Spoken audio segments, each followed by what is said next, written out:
Habari mwanamichezo na karibu kwenye chaneli yako pendwa kabisa ya soka. Hii ni Oven TV na hapa unapata taarifa zote zenye ukweli na uhakika kuhusiana na soka la Tanzania, Afrika na dunia kwa ujumla. Na leo hii naenda kukuhabarisha juu ya Simba Sports Club ambao wapo katika mchakato wa kutafuta kocha mwingine baada ya Fadlu Davids kutimka ndani ya Simba Sports Club na kuelekea huko Morocco kunako club ya Raja Athletic Casablanca.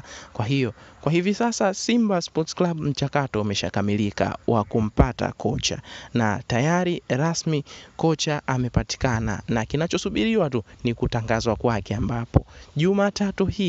Jumatatu ya wiki hii itakayoanza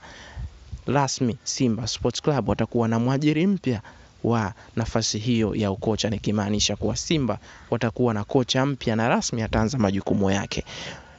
Kubwa zaidi ni kwamba aliyekuwa kocha ama aliyekuja na kikosi cha Gaborone United kunako dimba la Benjamin Mkapa na kuifundisha timu ya Gaborone United ndiye atakayechukua mikoba ya Fadlu Davids kukinoa kikosi cha Simba Sports Club, ambapo kocha huyo ni Dimitri Pantev ambaye alikuwa akikinoa kikosi hiki ama anakinoa kikosi hiki cha Gaborone United ambacho kilionyesha soka safi nyumbani na hata ugenini, na hivyo basi Simba kupenya chupu ambapo Simba walipata ushindi wa goli 1-0 huko ugenini, na hapa nyumbani Simba akaweza kubanwa mbavu kwa kutoa sare ama kupata sare ya goli 1-1. Kwa hiyo kocha huyo ana mbinu nzuri sana na ni kocha mzuri na kila mmoja anamsifia na kutoa pongezi, kwa kuwa Simba Sports Club kwa sasa wanahitaji kocha kwa ajili ya kuisukuma ama kuipeleka timu hiyo katika msimu mpya wa mafanikio, ambapo Simba katika msimu huu chini ya Fadlu Davids tayari walipoteza kombe la ngao ya jamii, ambapo Young Africans waliweza kuwafunga Simba Sports Club kwa goli 1-0. Na hivyo basi kwa sasa utakuwa ni ukurasa mpya kwa kocha atakayekuja ndani ya kikosi cha Simba Sports Club, kwani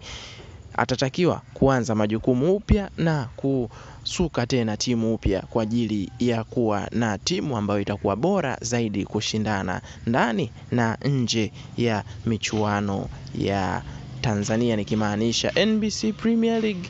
CRDB Federation Cup kwa ndani na michuano mingine ambayo itakuwa imejitokeza kama Mapinduzi Cup, lakini kwa upande wa nje ni CAF Champions League, ambapo Simba kwa sasa yupo katika raundi ya pili baada ya kumuondosha Gaborone United katika raundi ya kwanza kwa aggregate ya mabao 2-1. Na hivyo Simba kwa hivi sasa wapo katika maandalizi ya kuendelea na msimu kama ilivyo ada, na pia kujiandaa na mchezo ambao Simba watacheza dhidi ya Nsingizini ya huko Zimbabwe, ambao wataweza kucheza nao kwa ajili ya kufuzu kuelekea hatua ya makundi, ambapo Simba katika hatua hizi za makundi Simba ameshiriki mara nyingi na ni mbabe sana katika makundi, kwani mara nyingi alipokuwa akishiriki ama akifika katika hatua ya makundi basi aliweza kufuzu moja kwa moja kuelekea hatua ya robo fainali, na hivyo basi ndiyo timu ambayo imeshiriki mara nyingi katika hatua ya robo fainali kwa timu zinazotokea kwenye ukanda huu wa Afrika Mashariki. Na hivyo basi Simba wapo katika nafasi nzuri zaidi katika chati ya timu bora Afrika, ikishika nafasi ya 5, ambapo ni rekodi nzuri na ni rekodi ya aina yake. Kwa hiyo usisahau kusubscribe channel hii ili uwe wa kwanza kupata taarifa hizi kuhusiana na Simba Sports Club. Lakini Dimitri Pantev tayari ameshatua jijini Dar es Salaam, na hivyo basi atatangazwa kama kocha rasmi wa Simba Sports Club kwa ajili ya kukinoa kikosi hiki cha Simba na kuhakikisha kuwa kinafika katika nchi ya ahadi, ambapo ni kurudisha imani kwa mashabiki, hususan kwa kuchukua makombe mbalimbali kama kombe la ligi ambalo Simba wamelipoteza kwa muda mrefu. Na hivi sasa Simba ana wastani wa alama 6 kwa michezo miwili, ushindi 100%. Na hivyo basi msimu huu kwa Simba umeanza vizuri zaidi, na tutegemee kuwa msimu huu utakuwa ni bora kwa Simba Sports Club.